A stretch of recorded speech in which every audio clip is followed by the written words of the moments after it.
Hello everyone, good morning সবাইকে। আজকের দিনে আমাদের ভারতবর্ষ স্বাধীন দেশে পরিণত হয়েছিল, তাই স্বাধীনতা দিবসের আমার সকল প্রিয়জনদের জানাই অনেক অনেক শুভেচ্ছা।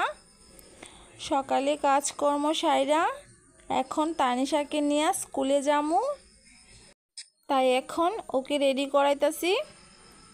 ওকে রেডি করাইয়া আমি রেডি হয়ে যাবো গা।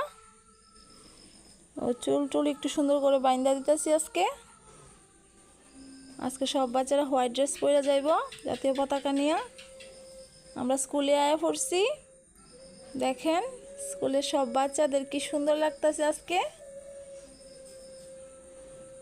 সবাই লাইনের মধ্যে দাঁড়িয়ে গেছে, এখন আমাদের জাতীয় সঙ্গীত গাওয়া হইব। আর আমাদের মাদার টেরেজা স্কুলের স্যার জাতীয় পতাকা উত্তোলন করতেছে। আজকের দিনে আমাদের ভারতবর্ষ স্বাধীন দেশে রূপান্তরিত হয়েছিল। আমাদের ভারতবর্ষ অনেক বৎসর ইংরেজদের শাসনে ছিল।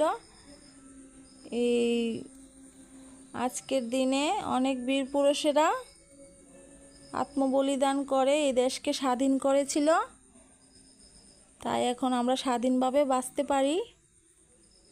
স্কুলের মধ্যে ছোট ছোট বাচ্চারা অনেক কিছু সেজে অনেক প্রোগ্রাম হয়েছে।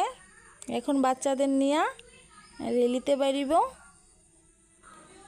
সব বাচ্চারা মিলে একটা রেলি করে আইব। বেশি দূরে নিত না, কাছেই। হ্যাপি ইন্ডিপেন্ডেন্স ডে, বন্দে মাতরম। আমার ভিডিও ভালো লেগে থাকলে লাইক, কমেন্ট, শেয়ার করে দেবেন। টাটা।